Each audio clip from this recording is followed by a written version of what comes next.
Oi, pessoal, sejam todos bem-vindos ao VCast. Aqui é Rafael e eu estou ao centro da mesa. E como importante é você que está nos acompanhando, na sua perspectiva eu estou à direita.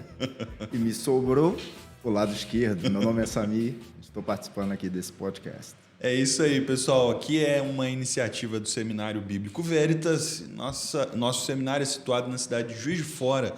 O nosso foco é oferecer para vocês um conteúdo teológico de qualidade que seja também relevante à nossa cultura, ao nosso tempo. Se você deseja nos conhecer melhor, procure a nossa rede social, Seminário Veritas, e ali você pode encontrar maiores informações acerca das disciplinas, acerca dos nossos cursos, inclusive na plataforma EAD também. E hoje eu estou aqui mais uma vez com o meu amigo Ricardo, pastor, e também para o nosso bate-papo de hoje, a sua formação aí em Sociologia. Seja bem-vindo, Ricardo, mais uma vez. Prazer enorme. Vai servir para alguma coisa, né? Essa pós-graduação em Sociologia, né? É isso aí. E hoje também nós temos um convidado ilustre aqui conosco, o Samir, que ele tem mestrado, doutorado também nas Ciências Sociais, bem como duas graduações que são muito importantes, tanto História quanto Direito. Samir, seja muito bem-vindo. Prazer ter você aqui com a gente. Prazer todo meu. Obrigado pela oportunidade aí, de a gente conversar um pouco sobre o cenário atual brasileiro, né?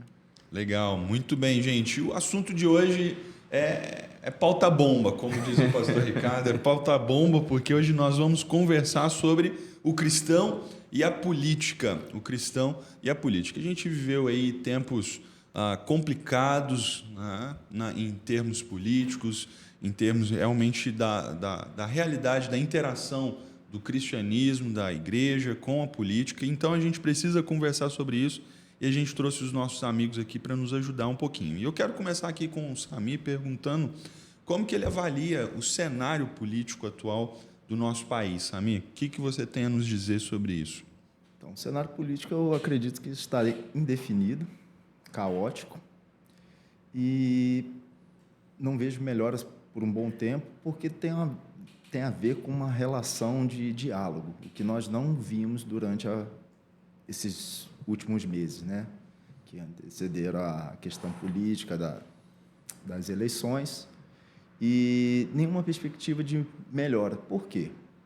Inicialmente, nós vimos um Brasil polarizado entre dois sistemas políticos ou duas visões de mundo que não tinham interesse algum em conversar, em dialogar e torcendo sempre contra o outro. Veja, em 2018, 2019, Bolsonaro assumindo, né, a presidência, a parte contrária, política contrária, torceu sempre para dar errado. E hoje, ainda está recente, mas nós vemos que o governo Lula assumiu o poder e a parte contrária torce para dar errado. E a intenção não é achar um denominador comum. A intenção é mostrar quem está errado e quem está certo. Então, não há uma perspectiva de caminhar juntos, criticamente, uma relação de diálogo e até de forma dialética mesmo, de contrapor algumas posições distintas, mas buscando bem comum, buscando encontrar uma solução, promover o que está muito em voga, chamada justiça social, diminuir a desigualdade social, dar sustentação à ideia de democracia, e democracia envolve diálogo, envolve respeito, respeitar a opinião do outro, que nós vemos totalmente ao contrário. Nós não temos esse respeito ao próximo dos dois lados, né? Eu tive um professor na área do direito que ele falava assim: olha, o ser idiota não é privilégio de nenhuma posição política. Tem idiota nos dois lados, do lado direito, do lado esquerdo.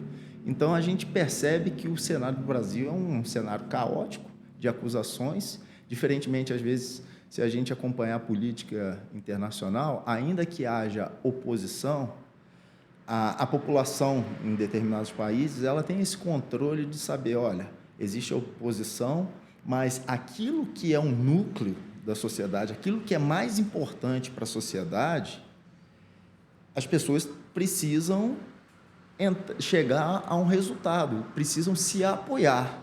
Então, você vê, às vezes, algumas questões, por exemplo, nos Estados Unidos, apesar da oposição, essa alternância de poder, mas que aquilo que é nuclear, aquilo que é fundamental para a sociedade naquele momento, aquilo ali que depende dali para frente, que vai ter grandes efeitos para a sociedade, a própria população ela cobra isso. Ela percebe o seguinte: olha, você está fazendo oposição, mas você precisa caminhar aqui, porque o bem maior é a sociedade.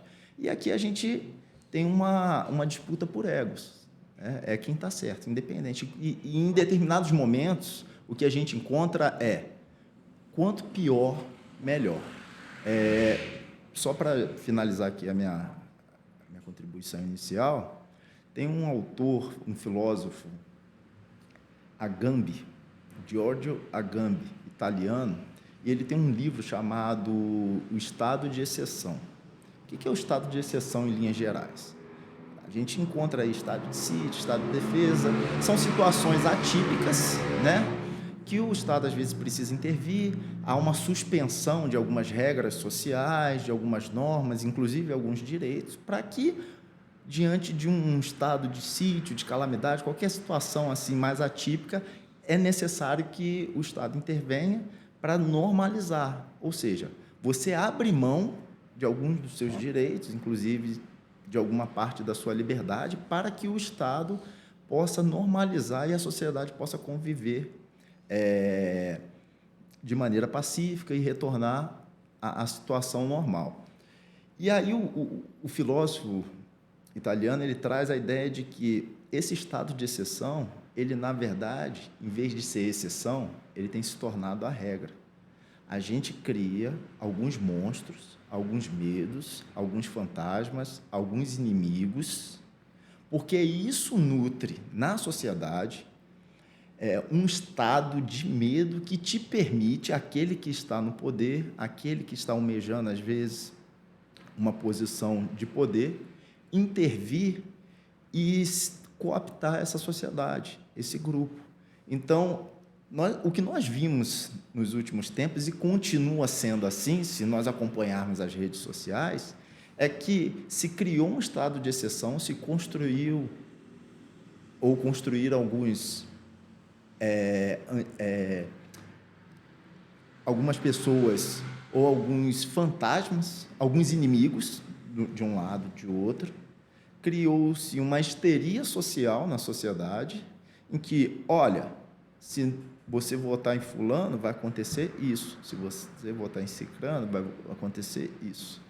E aí é a forma, esse estado de medo que se derrama pela sociedade, faz com que as pessoas não tenham uma racionalidade diante das perspectivas. E aí é muito mais fácil de você levar. Só para finalizar esse meu exemplo, bobo, uma experiência pessoal, eu estava vindo um momento, quando eu fazia disciplina de doutorado no Rio, eu vinha no ônibus de viagem e estava cochilando.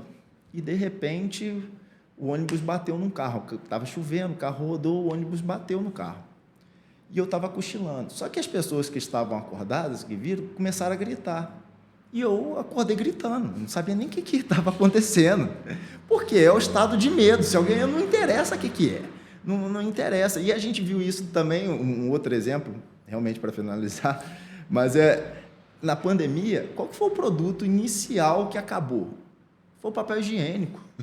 Assim, não tinha uma explicação para aquilo, afinal de contas, todo mundo, ou a maior parte, tinha água encanada, a gente ia ficar dentro de casa, mas todo mundo criou um pavor sobre a ideia do papel higiênico. A história, ninguém estava preocupado com o arroz que estava faltando, e não faltou arroz, mas o papel higiênico faltou, porque leva a uma cadeia de acontecimento. Você vai no mercado, está todo mundo levando papel higiênico, estocando papel higiênico, ficando dentro, ninguém vai para a guerra, vai ficar dentro de casa. Então, veja como essa produção de um discurso se derrama pela sociedade e você vai. Assim como eu gritei e nem sabia por quê, assim como a pessoa viu o outro saindo com um monte de pacote de papel higiênico e falou, vou levar também. Não sei se está precisando, mas eu vou levar. Esses inimigos construídos, reais ou não, eles também levam essa multidão para vamos combatê-lo. Não sei porquê, mas vamos combatê-lo. E aí não tem diálogo, porque você tem uma posição definida.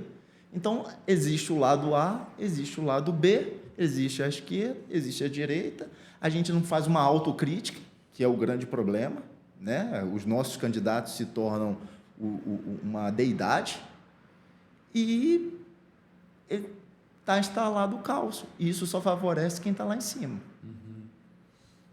E eu acho que a análise é perfeita, eu acho que todo mundo aqui concordaria plenamente. E a minha contribuição é justamente nesse aspecto, né? Pegando o gancho aí da sua fala, que esses personagens acabam sendo divinizados pela população, independente se as pessoas são religiosas ou não, a gente tem esse movimento de sacralização dessas personalidades. E aí, usando um termo que tem sido já comum e corriqueiro nas reflexões teológicas evangélicas, protestantes, a gente vê muita idolatria política, a gente vê muito adoração, uma esperança cega em determinadas pessoas que a gente deveria projetar somente em Jesus. Inclusive, essa é a ideia bíblica do termo anticristo. É aquele que se coloca no lugar de Cristo. Não necessariamente é aquele que faz uma guerra contra Cristo, mas aquele que se coloca na posição de Cristo. E a gente vê que, em ambos os lados, os personagens muitas vezes se colocam nessa posição como o grande salvador, dentro até dessa continuidade populista que a gente tem no nosso país. E eles se colocarem assim, talvez seja até uma estratégia política à luz do cenário brasileiro. Agora, o complexo e o complicado é o cristão não ter essa perspectiva, não ter esse discernimento e esperar de determinados homens aquilo que, no final das contas, só Deus pode trazer para nós, e brigar, guerrear, ser intolerante. E é interessante que a gente percebe muito, nesses momentos de eleição, até um esfriamento total e completo em relação a diálogos relacionados à fé, a Deus, né? Os cristãos, eles, nas suas redes sociais, eles estão militando e Cristo é colocado totalmente de lado na vida deles. Até a presença, muitas vezes, nas reuniões dominicais, elas caem porque as pessoas estão engajadas nessa questão política, colocando ou a sua ideologia ou determinados personagens acima de Jesus e acima de Deus, né? Então, concordando com o que você falou, do aspecto teológico e eclesiástico, a situação também é bastante desafiadora. E o que é interessante dessa perspectiva que vocês trouxeram, é que acaba que os agentes que deveriam estar promovendo a fé cristã, promovendo o evangelho como esperança última, eles acabam colocando a sua esperança em outros fatores, principalmente, né, em termos políticos mesmo, e ignoram toda a escatologia cristã, que percebe, de fato, uma piora ao longo do tempo e com a solução vista somente em Jesus, né? E aí, falando sobre perspectiva futura, Samir, quais que são as perspectivas aí para os próximos anos? Será que a gente tem alguma esperança nesses termos políticos? A gente tem alguma esperança, ou a gente só consegue ver esse cenário de caos? E se existe alguma solução mais concreta, mais imediata? Como que você pensa e enxerga sobre isso?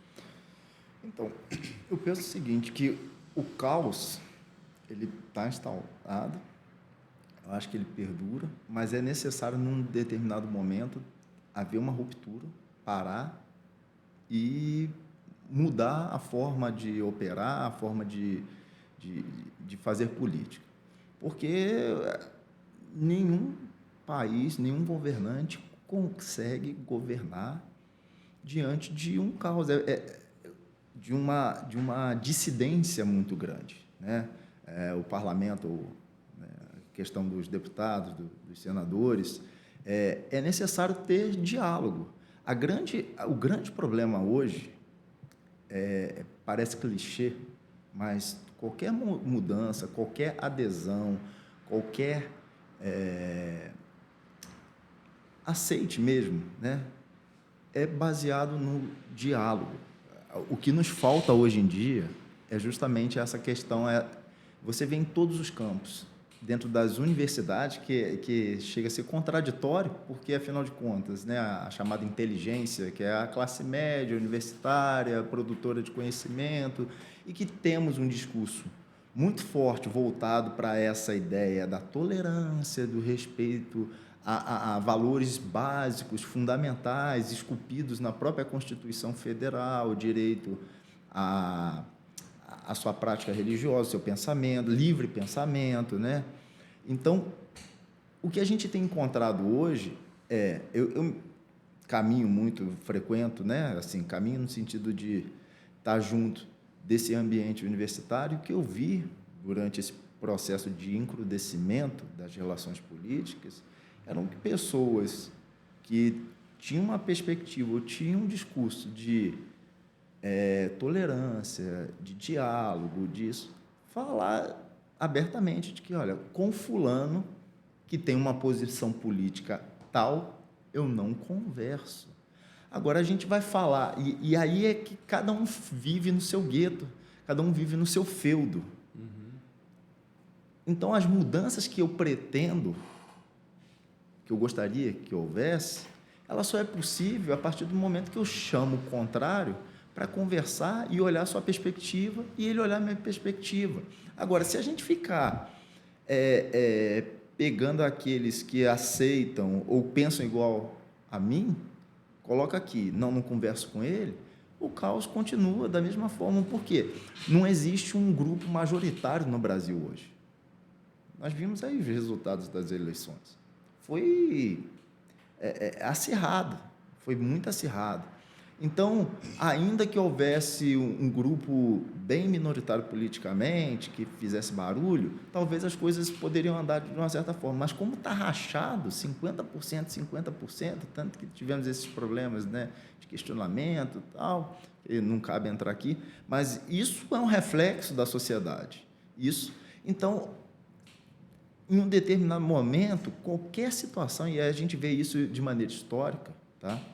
Ainda que várias quedas de civilizações, de países, né, que tinham uma projeção em um determinado momento histórico e que ali foi desencadeando, esfriando, diminuindo o seu poder, mas em diversos momentos históricos o que a gente vê é que é necessário parar, porque afunda. Se a gente pegar recentemente a história recente, assim, né, de determinados países em que estavam caminhando para o completo colapso, em algum momento é necessário parar, repensar, ou isso se tornar combustível para uma revolução. E aí, quando a gente fala revolução, não é uma revolução apenas socialista, comunista, porque a gente às vezes tem essa perspectiva, não. É uma mudança realmente total de regime, de pensamento, de grupo político. Mas a única forma de se chegar a essa transformação ou melhorar a nossa perspectiva, e aí isso interfere como cristãos, é parar, sentar à mesa e falar, vamos conversar. E aí depende desses novos agentes políticos, né? Essa polarização Lula-Bolsonaro, é necessário que tenham outros agentes ali mediando, que tenham um pouco mais de racionalidade, de razão das coisas, de diálogo, de dar, de receber, de acordar. E o acordo é isso, é você abrir mão de determinadas situações e abrir mão um pouco da sua perspectiva, contemplar do outro, para que a gente tenha um bem comum. Então, a gente precisa mudar essa mentalidade. Essa mentalidade vai mudar ou o caos vai nos engolir. E eu acredito que isso vai ter consequências. Em um determinado momento, a gente vai ter que parar. E talvez, e aí a política é algo muito astuto, não é para amadores, a gente está aqui conversando e tal, mas as coisas são muito mais complexas e quem está ali no meio tem uma visão e sempre agindo numa perspectiva, com um objetivo, surge uma nova via aí, a chamada terceira via. O Lula demorou quantos anos para ser eleito?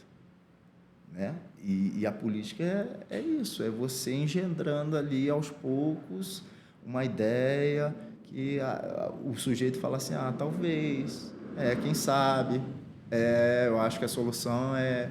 E aí, daqui a pouco, chega um outro sujeito. E a gente tem visto aí dos dois lados atores proeminentes, né? Jovens aí se manifestando, mais tradicionais, mais ligados à questão da moralidade, outros mais libertários. De uma forma ou de outra, vai ter esse caos, ele passa, evidentemente, ele passa. Vão surgir novos agentes políticos aí importantes. E o Brasil, isso aí é cultural, o Brasil vai ter que escolher um lado para seguir. Uhum. E, Ricardo, acho que dentro desse assunto do Samir, nessa perspectiva, como que você enxerga que a igreja poderia contribuir para isso? Ou a gente não consegue e a gente deveria se isentar dessa conversa? Olha, para quem está conosco e talvez nem saiba, isso já é muito refletido na história da igreja, dentro do ambiente teológico. Existem linhas e perspectivas de como nós devemos viver o nosso cristianismo na sociedade. É a parte chamada de teologia pública. É pensar o cristianismo, é pensar a partir da Escritura o Estado, o governo, a política, o público, a sociedade, a civilização. E existem aqueles que são mais escapistas, eles acreditam que Jesus está voltando e não importa nada e votar é perda de tempo. Isso já foi muito forte, né, no Brasil, no boom do pentecostalismo, sobretudo, na década de 70, 80. E a gente tem um crescimento muito grande com a missão integral, que era uma vertente mais à esquerda, e agora com o neocalvinismo, que a princípio ele é mais à direita, mas você tem aquele neocalvinismo que poderia também ter mais aliado à esquerda. Aqui no Brasil a questão é bem complexa, que eles são mais transformacionistas. Eles acreditam que o cristão ele tem a missão de viver o reino de Deus e de implementá-lo aqui na sociedade. Então, faz parte da grande missão de Deus que a igreja ocupe lugares de poder e transforme a sociedade, muitas vezes usando a força. Eu, particularmente, acredito em algo que talvez estaria no meio termo disso, que é o que tem sido chamado de um testemunho fiel. Eu acredito que Deus chama todo cristão para dar um testemunho fiel de quem é Jesus, do que é o Evangelho, em todas as áreas da vida humana. Então, seja na área do direito, como um cientista social, seja alguém que se sente vocacionado ou até desejoso, sem um senso de vocação, mas desejoso de servir a sociedade numa posição política, seja um indivíduo assalariado que não teve opção de estudo formal, que todos nós, na nossa vivência, que a gente dê um testemunho fiel de Cristo Jesus. De forma prática, como que a igreja pode auxiliar nesse processo? Primeiro, vivendo o evangelho de forma efetiva, cada cristão sendo o melhor cristão possível e sendo o melhor representante de Deus onde ele está inserido. E sim, muitos cristãos, por vontade de Deus e por iniciativa deles, eles estarão nesse universo político, isso é muito positivo. Agora, eu acho que a gente também tem que ter um esforço negativo, que é o esforço de não tentar, como igreja, fazer algo que Deus não está nos pedindo e fazer tudo isso de uma forma muito abrupta e muitas vezes até trazendo vergonha para o Evangelho, de forma que no esforço de mudar a situação a gente acaba prejudicando e nos deixando cada vez mais distantes de agradar a Deus. Muito bem. Gente, até para fazer um jabá aqui para o pastor Ricardo, em breve, e aí talvez quando você estiver assistindo esse podcast, talvez já esteja no ar, ele vai fazer exposições no livro de Daniel, onde vai ser trabalhado isso com bastante ênfase, né? Já que você tocou no assunto, Então faz o jabá completo aí. porque a gente acha que o livro de Daniel é profecia transcendental que não tem nada a ver com a gente, 70 semanas de Daniel e o fim do mundo. E no mais é pregar para jovem no sábado. Seja fiel e seja santo para você vencer a cova dos leões. Só que a gente percebe que o livro de Daniel talvez seja o livro mais atual para esse cenário que a gente está vivendo do que qualquer outro. Por quê? É um cristão numa posição governamental durante toda a sua vida em posições diferentes, enfrentando idolatria do Estado, idolatria política, a personalidade ao rei, que foi punido e disciplinado por Deus, inclusive por isso, e até a ideologia ao Estado babilônico. Então, eu acredito que é uma exposição que vai surpreender Então, muita gente. Fica aí a dica, procura no canal da IBSU também, que você vai com certeza ser abençoado aí com as exposições. Bom, mas o Ricardo começou aqui, eu vou de novo, depois o Samir fala sobre isso. Então vamos jogar aqui o fogo no parquinho. Ricardo, cristãos podem ser de esquerda? Eu acho que a primeira pergunta é o que é a esquerda. É isso aí. E o que é ser de direita? Porque são termos, e o Samir pode explicar isso melhor para a gente, certamente, que eles são relativos ao espaço e ao tempo. Essa é a primeira consideração que tem que fazer. Segundo, pensando no cenário brasileiro atual, existem esquerdas, existem direitas. Não é algo claro, específico, que todo mundo entende. Então, de uma forma mais estricto senso, se você pensar em esquerda como uma filosofia marxista da realidade, é impossível um cristão ser de esquerda. Agora, se alguém se diz eu sou de esquerda, isso significa para ele não ser marxista, mas ser a favor de políticas que vão trazer ganho, né, contra a desigualdade social, distribuição de renda, a gente tem que ter muito cuidado para não pegar a pedra e atirar rapidamente a um irmão genuíno. Então, de forma objetiva, eu diria isso. Ser cristão e ser marxista são perspectivas filosóficas completamente distintas. Agora, a gente tem que ter muito cuidado quando o irmão que talvez não vota no candidato à direita, ele ser taxado como de esquerda e a gente mandar ele para o inferno. E aí chegar no céu e tomar um susto. Né? Então, depende de que esquerda que a gente está falando. Ô, Samir, você consegue ter uma compreensão sobre isso e elucidar para nós aí esse assunto? Porque, assim, a verdade é que parece que hoje existe uma dificuldade em aceitar alguém que se diz de esquerda, porque logo vem na nossa cabeça todas aquelas pautas que normalmente são defendidas pela esquerda, como aborto, as questões de gênero, etc. Por aí vai, né? Mas aí então a gente assimila aquilo, associa, coloca tudo no mesmo barco, tudo numa mesma questão e condena quem quer que seja que se posicione da esquerda. Mas assim, será que é de fato isso? Como que a gente enxerga esse ponto, né? E aí tenta mostrar para a gente aí se é possível um cristão ser de esquerda, até que ponto vai isso, como que você entende? Eu acho que o Ricardo definiu muito bem essa posição, né? A gente sofre isso também, ser colocado todo mundo no mesmo saco. Quando fala evangélico, é tão amplo. E isso se dá também da nossa forma como a gente classifica, às vezes, religiões afro-brasileiras. A gente coloca tudo na macumba, né? Tudo macumbeiro.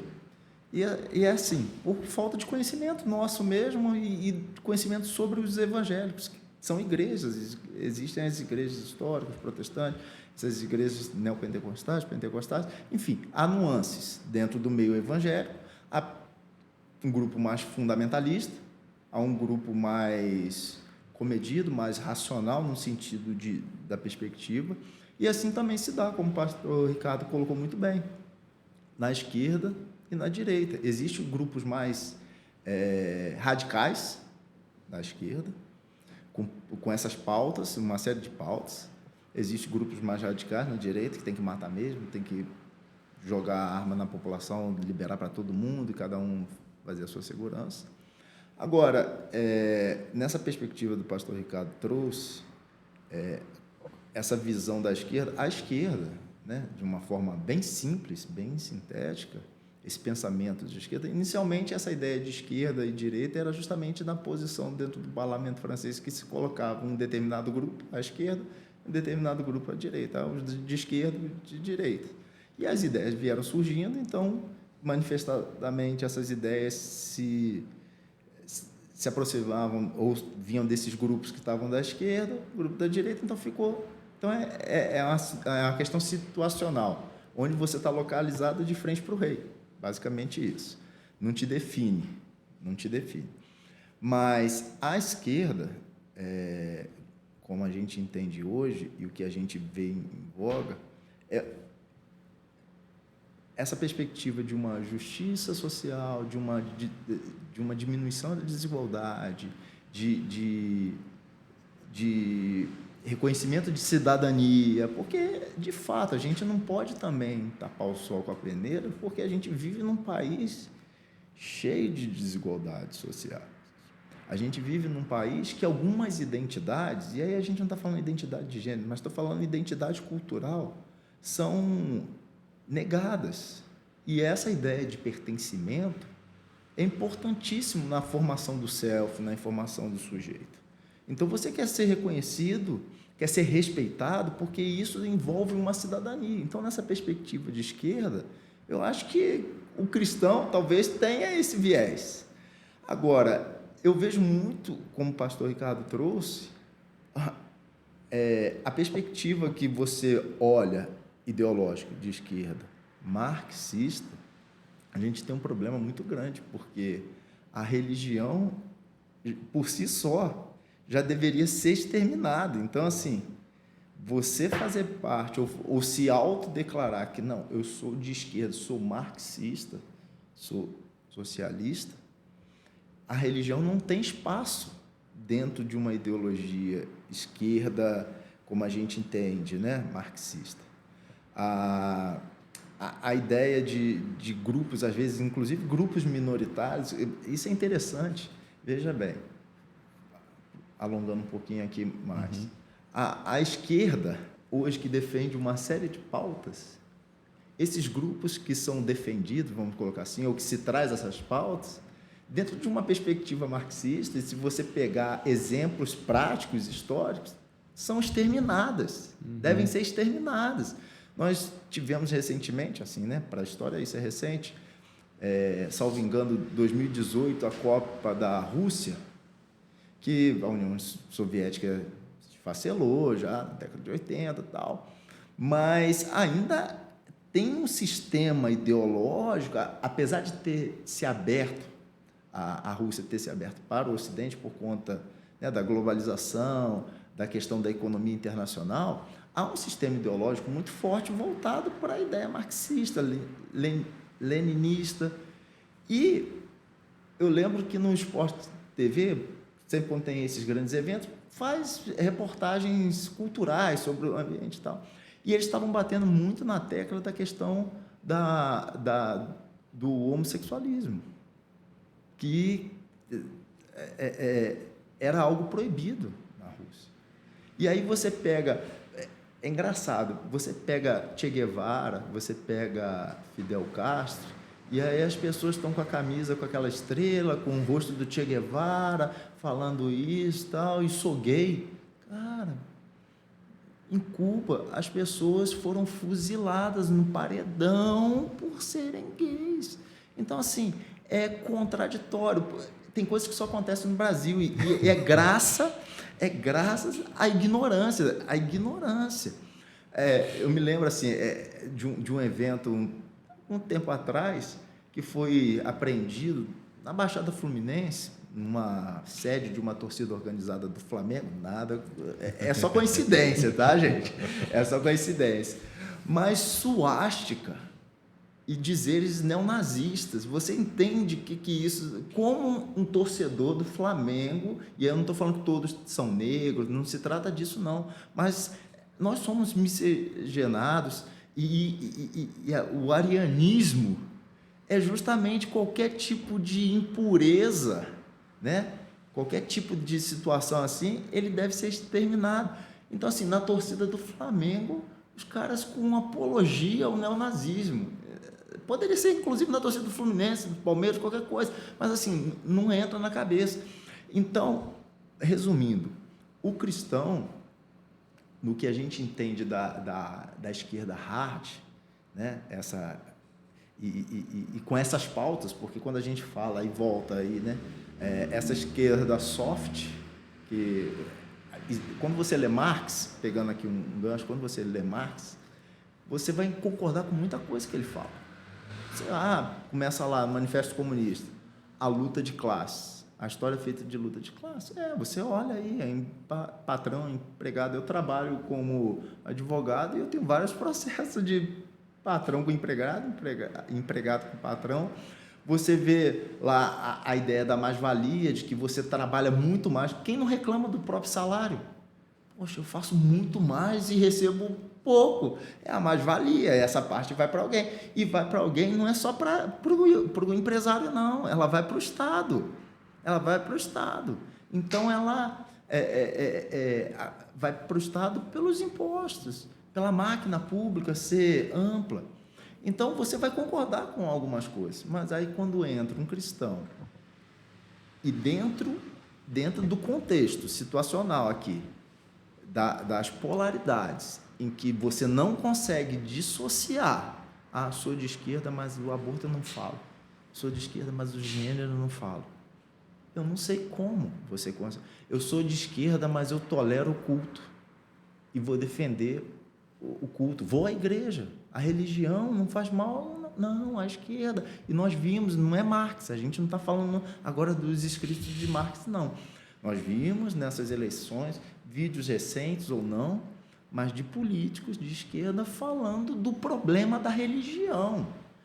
E vimos políticos de esquerda que defendiam determinadas pautas, mas para cooptar votos, mudaram o discurso para um discurso mais moralista, mais tradicional.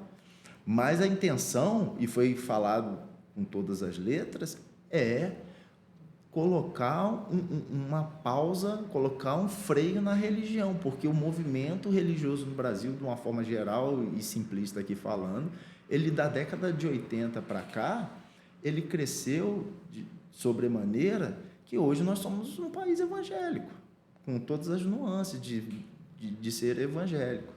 Então, essas pautas de esquerda, inclusive, muitas das vezes a gente tem escutado isso em público, que combate a família tradicional.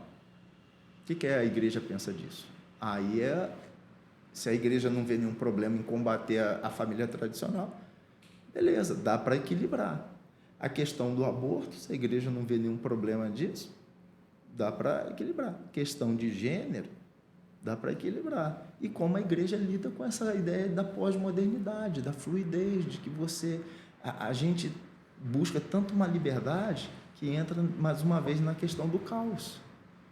Que as pessoas já não têm mais essa perspectiva, quem sou eu? E aí entra nessa bagunça no sentido assim, a gente não sabe mais para onde a gente está indo, entendeu? Então, finalizando,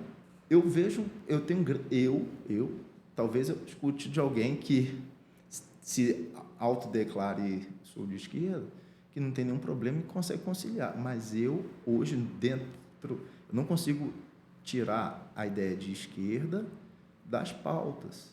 Eu não consigo tirar a ideia de ser cristão e abrir mão de alguns valores, de alguns princípios fundamentais. Se você abrir mão, você não é cristão, não tem problema nenhum disso. É uma escolha sua.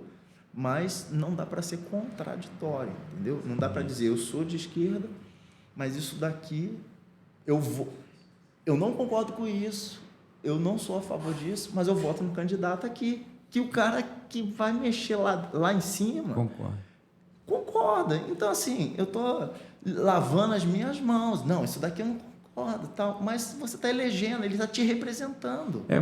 O que acaba acontecendo muitas vezes é que o indivíduo ele cria uma esquerda só da cabeça dele e um cristianismo da cabeça dele também. Ele faz esses dois universos coabitarem e aí ele se expressa como ele acha que ele tem que se expressar. Mas eu concordo plenamente, né, que, de fato, não dá para caminhar junto. Né? Interessante, né? E eu gosto muito do que o Pedro Dulce fala, ele coloca realmente o evangelho como suprapartidário. Então, nós não somos nem de esquerda nem de direita. Nós temos as nossas próprias pautas, a nossa prospecção, por assim dizer, em termos sociais, a forma como nós cuidamos da sociedade, gerenciamos, e aí você evita também essas incoerências, né? Então, nós não precisamos andar em tudo ali, mas você pode simplesmente observar e entender aquilo que é mais adequado à realidade cristã, ao evangelho, né? Você está colocando uma questão importante, é porque a gente precisa, às vezes, encontrar alguns personagens para legitimar a sua fala e construir algumas narrativas. Então, todo mundo aqui já deve ter ouvido, as pessoas falam, não, Jesus era de esquerda. Não, porque você quer... Por quê? Porque sempre estava próximo aos pobres, né, aos necessitados, combatia a questão do templo, do comércio, da usura, de tudo isso. Ah, não, ele é de esquerda. Então, assim, é uma forma de ir adentrando, suavizando as coisas, para que você, tá vendo? É de esquerda, é isso, aquilo outro. Então, a grande dificuldade realmente é a gente ter essa perspectiva de que... E aí entra o que o pastor Ricardo falou, essa deificação dos personagens políticos, né? E aí é uma outra contradição. Nós, protestantes, sempre combatemos, e assim, um dos pontos, né, é a ideia da adoração de imagens, de santos, isso. E o marxismo, por outro lado, sempre combateu a ideia de divindade, de combate à religião, porque é aquela célebre frase, né, problemática assim, mas da questão do ópio, de entorpecer o povo. E nós, de alguma forma ou de outra, seja da direita, seja da esquerda, seja cristão ou ateu, temos criado deuses, né? Deuses materializando, a imagem mesmo. Então, realmente essa é uma questão importante que a igreja tem que estar acima dessas situações. Interessante. Gente, eu estou tentando... aqui a conversa está em um alto nível aqui, nossos dois especialistas na área, mas vocês me corrijam se eu estiver errado, mas a minha percepção também é que, às vezes, determinados cristãos verdadeiros, o que eles estão defendendo em termos de esquerda, na verdade, é uma falta de entendimento do conjunto completo, mas, ao mesmo tempo, o que eles estão tentando fazer, eles não, a gente precisa de uma sociedade mais justa, mais equilitária, vamos atender às necessidades dos pobres. E eles não precisariam se assumir enquanto esquerda para exatamente defender essas pautas. Eles poderiam simplesmente se resguardar, principalmente por causa disso que nós estamos vendo hoje, né, dessas pautas mais agressivas, contrárias aos valores cristãos, e eles poderiam estar defendendo e até achando outros, talvez políticos, que fossem mais adequados. É isso que a gente está... Eu acredito que é muito verdadeiro o que você está falando, e o fato é que esses cristãos, eles acreditam nessa falácia promovida pela esquerda, que ser de direita é ser contra a justiça social, é ser contra a distribuição de renda, é ser a favor da desigualdade. Isso não é verdade. E aí, por essa ignorância, se compra esse discurso de esquerda, e o Sami falou muito disso, né? A falta de diálogo vai deixando a pessoa cada vez mais emburrecida nesse sentido, presa nas suas verdades, se compra um discurso, e esse tem sido o grande problema mesmo. Muito bem, gente. Ok. Vamos prosseguir aqui um pouquinho na nossa pauta, já caminhando aqui para a nossa conclusão. Outro fogo no parquinho. Vocês concordam com o pastor na política? Deixar o Sami falar primeiro, né? Não, óbvio, né? A gente já percebeu que a gente tem um pastor comentando sobre política, tendo uma visão política, e eu acredito que isso é parte de ser um cidadão, né? Enfim, mas um pastor político, ele adentrar a política, ele fazer parte do sistema político, da governança, o que vocês pensam sobre isso? Isso daí é um assunto para um podcast. Só isso, só essa pergunta.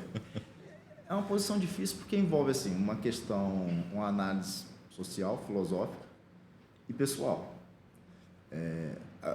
Primeiro de tudo, eu acho que a gente é regido pela fé e pela voz de Deus. E aí, vamos partir do pressuposto do pastor com realmente a total e boa intenção, né? Assim, sem interesses escusos ali, escondidos. Primeiro, eu acho que ele tem que fazer uma análise, um autoconhecimento de saber, assim, é imprescindível. Qual que é o meu papel? Onde eu sou mais útil? Com as minhas ovelhas dentro da igreja? Talvez saia um irmão dentro da igreja e seja um político e seja apoiado por esse pastor. Até muito mais capaz. Muito mais capaz, justamente. E talvez o papel do pastor é justamente formar ovelhas, pessoas densas de conhecimento cristão, de preparação, né? Uhum. Essa é uma questão. Eu acho que você tem que fazer uma análise, um pensamento. E a outra questão que eu acho muito difícil, imagine, eu estou na área do direito, imagine eu sendo um juiz, tá? Meu filho tem alguma causa e eu vou julgar aquela causa. Será que eu vou julgar com imparcialidade? E o que eu estou querendo dizer com isso? E tanto que isso é vedado no direito, né? Há um conflito ali. Será que isso não pode atrapalhar o ministério no nosso cenário atual de polarização? Você vai se filiar a um partido político. Esse partido ali é o quê? É bolsonarista ou lulista? Porque, a não ser se for centrão, aí esse daí é camaleão, corre, né? Então, aí você... E aí, será que você, como pastor, você vai abrir mão das suas atividades pastorais para concorrer ou vai continuar de púlpito? E aí você vai conseguir diferenciar a arena política da arena religiosa? Será que você vai usar o púlpito para falar da sua posição política? E eu acho que deve falar, inclusive, mas com interesse de educar, de mostrar, mas não para virar púlpito como palanque político. Uhum. E mais, isso é importante, dentro do nosso sistema político, que é esse de coalizão, esse sistema de coalizão, de toma lá da cá, porque para as coisas serem, você tem que ceder aqui, e aí aquilo que era de direita, de esquerda, daqui a pouco eles estão engalfiando, estão tudo junto por conta de interesse. Você vai se tornar imune, você será imune a esses procedimentos? Qual que é a sua posição? E mais, e volta à história, será que você não seria, você como pastor, não teria muito mais utilidade dentro de uma igreja? Porque eu sou, assim, eu tenho uma perspectiva seguinte: nós como pessoas, como cristãos, ou até quem não é, quer mudar o mundo, a gente tem que ocupar determinadas filas. Você tem que se preparar. Não adianta ficar com um cartazinho. Esse é o meu pensamento. Eu vou fechar a rua aqui. Beleza, para chamar atenção, para uma determinada... Mas eu quero fazer uma grande transformação. Se prepara, estuda. Vai galgando determinadas posições sociais. E eu estou falando de determinadas posições sociais, não é no sentido de distinguir, não. Mas você quer modificar o judiciário? Estuda, se prepara, aprenda. Vira juiz, vira promotor, vira um excelente advogado. Beleza, você quer mudar o sistema de saúde, ou você quer ser... Se prepara, vira um bom enfermeiro, um bom dentista, um bom médico. Não adianta ser esse discurso, porque eu vi isso muito dentro das universidades. Tinha o CA, o DA, vamos fazer um protesto, vamos ficar isso, todo mundo... protesto de WhatsApp, de Instagram e tal, mas qual que é a sua preparação? Chama para o diálogo. Por que a pessoa não quer diálogo? Repare bem, as pessoas que têm conhecimento, e aí o conhecimento, quando eu falo isso, não é de boca cheia, o conhecimento está aí. Hoje em dia você tem um celular, é só querer. Por que há um boom de coaches? E coaches assim, que ganham muito dinheiro. porque as pessoas têm preguiça de ir e ler isso. Tem vários autores norte-americanos que você pega os coaches hoje falando. Os caras escreveram isso na década de 30. Só para dar um exemplo, tem um livro chamado Como Fazer Amigo e Influenciar Pessoas. É da década de 30. Tem o Napoleão Hill, que assim, as 12 lições. Aí você pega vários coaches hoje que os caras devem ter lido, porque se você ler a fonte, você vai. Mas a gente vive numa sociedade totalmente preguiçosa. O cara quer tudo mastigado, o cara quer tudo Google. E aí, para eu transformar a sociedade, você tem que se preparar. Para você ser campeão de UFC, você tem que trabalhar, tem que treinar. Para você ser um bom médico, você tem que estudar. E ninguém quer isso. Então, as pessoas querem fazer a diferença com panfleto, com isso, com aquilo outro. E eu acho que a mesma coisa é o pastor na política. Eu acho que ele tem outras formas também de fazer. Mas aí, só para eu finalizar, se o pastor tem esse chamado, e aí aí entra na questão filosófica, social e agora íntimo. Se você tem um diálogo com Deus, talvez Deus esteja usando você realmente para ser Mas eu vejo com muito problema. Eu particularmente... Os exemplos, pode ser que surja algum pastor imune a tudo isso, mas os exemplos e até recentemente, os exemplos que nós temos, questões práticas, é que não deram muito certo. Nós vimos aí, não lembro se é o presidente da Associação Batista, da Convenção Batista do Rio de Janeiro, que se envolveu, falou em nome dos pastores, num comício do Lula, que deu um danado, porque entra na nossa discussão ali. Então, é uma situação que eu acho que, se puder evitar, deveria, porque tem a ver com o nome da igreja, tem a ver com todo esse cenário político, né, de tomar lá e dar cá, e que as pessoas que entram, às vezes, saem arranhadas, né?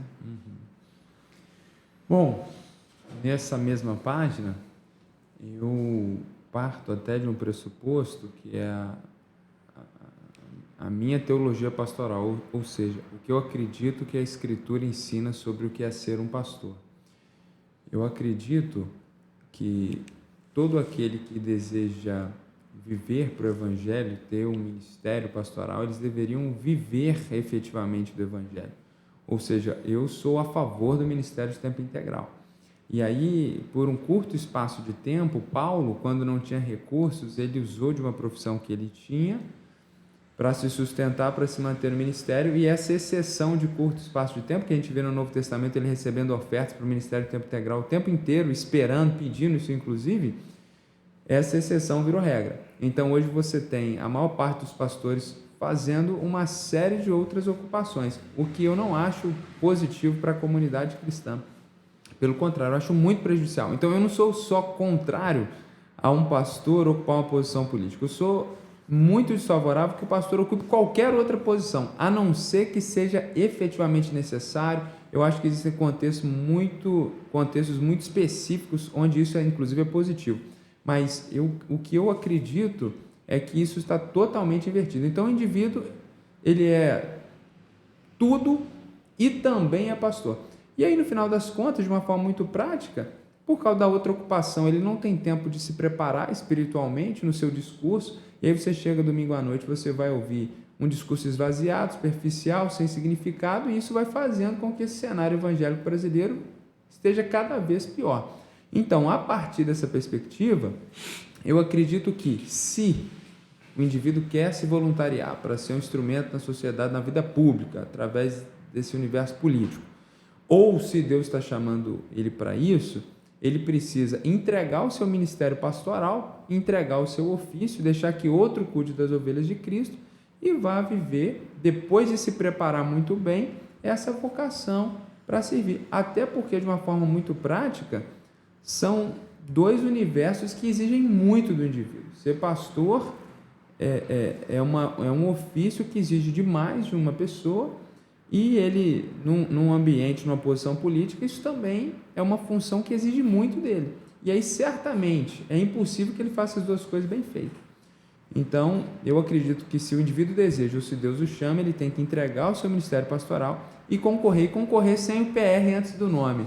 Porque a igreja local é um curral de ovelhas de Jesus, não um curral eleitoral. Então, sou totalmente contrário ao indivíduo usar de um título que, ainda que esteja esvaziado na sociedade, dado por Deus, para angariar votos e fazer da igreja um curral eleitoral. E existe aquela história famosa de Spurgeon, que é considerado o príncipe dos pregadores, londrino, batista, mais admirado, né, em todos os ramos evangélicos, que foi cogitado para concorrer ao parlamento inglês, diante da sua oralidade, diante da sua fama, do seu reconhecimento, e ele disse que ele não se rebaixaria, que a vocação, a posição dele era muito maior diante de Deus do que aquela. Não necessariamente concordando que ser pastor é uma vocação maior ou melhor que as outras, mas eu acho que é um bom exemplo para pastores entenderem que se você serve como pastor, você precisa estar muito convicto e não trocar isso por qualquer opção de poder ou de projeção, que é o que infelizmente acontece, né? Esse tanto de pastor que entra, e eu posso falar porque eu sou pastor, eu acredito muito pouco eu acredito que poucos estejam realmente bem intencionados, estejam fazendo para a glória de Deus. Estão em busca de poder, de projeção, e que Deus tenha misericórdia. Talvez nem deveriam ser chamados de pastores mesmo, né? A Bíblia às vezes tem um outro termo melhor para eles. Exatamente. E até em termos que o Samir colocou muito bem, a vida política ela exige um preparo muito grande. Então, e a vida pastoral também exige um preparo muito grande. Então, ou o indivíduo se dedica a um ou a outra. E aí, parafraseando Jesus, ou ele serve a política ou ele serve o próprio Cristo, né? Então, é bem complicado. E a gente vê até um mau uso das Escrituras para defender essa chegada ao poder. Então, Davi era um rei e era um homem de Deus. Não, uma coisa não tem nada com a outra, né? Na verdade, Davi foi colocado por Deus como um rei e ele era um homem de Deus.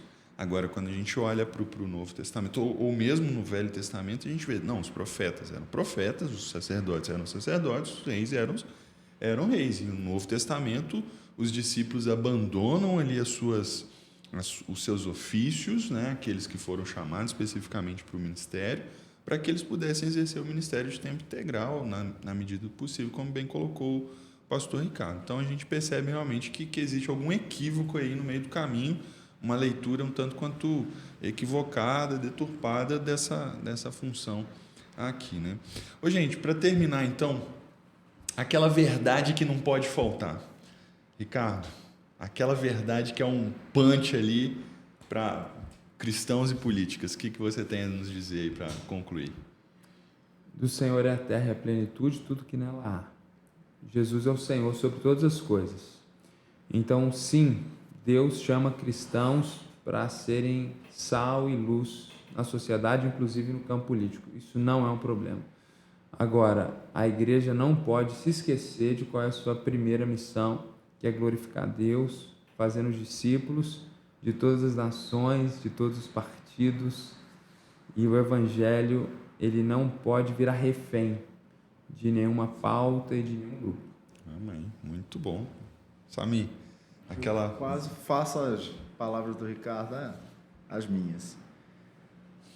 Olha, na perspectiva de política e igreja, talvez a verdade a frase, né? O pensamento seja onde queremos chegar.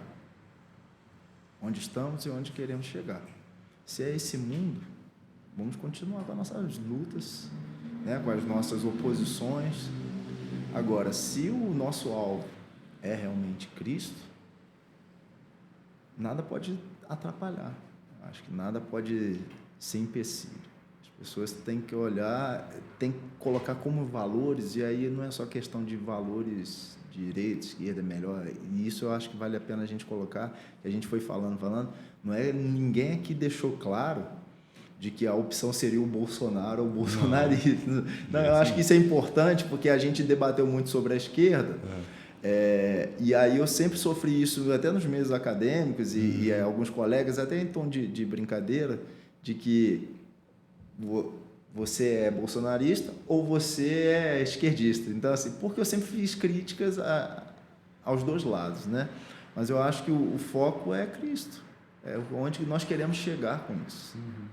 Isso aí. Nós estamos aguardando um reino que é superior, o reino de Cristo Jesus, que um dia colocará fim a todas as nossas mazelas, as nossas dores, e nós estaremos para sempre com Ele e Ele conosco. Então, se você está ouvindo esse podcast e não é um servo, não crê em Cristo Jesus como seu Senhor e Salvador, que você possa fazer isso hoje também, confiar em Jesus em sua vida e ter esse partido que é muito melhor do que qualquer outro, que é o partido de estarmos juntos com o nosso Senhor Jesus Cristo. É isso aí, pessoal. Nós vamos ficando por aqui. É uma alegria. Até o meu coisa aqui falando junto aqui, meu celular está querendo participar do negócio. Mas vamos ficando por aqui, pessoal. Que Deus abençoe vocês. É um prazer recebê-los aqui no nosso VCast. E fica o nosso agradecimento também ao pessoal do Recorda Digital, que tem feito um trabalho maravilhoso aqui para nós, de produção desse podcast, e que você seja edificado. Compartilhe com seus amigos, compartilhe aí com as pessoas, para que mais gente tenha acesso a essas informações que são tão importantes, especialmente nos nossos dias. É isso aí, pessoal. Ricardo, obrigado. Que Deus te abençoe. Até a próxima, com certeza, né? Obrigado, pastor Rafael. Valeu. Samir também. Muito obrigado, cara. Pô, foi muito legal. Presença de honra, hein? Trouxe peso, hein? Vai demorar mais para carregar esse vídeo, hein, cara? Obrigado pela oportunidade. É isso aí, pessoal. Fiquem com Deus. Até a próxima, se Deus quiser.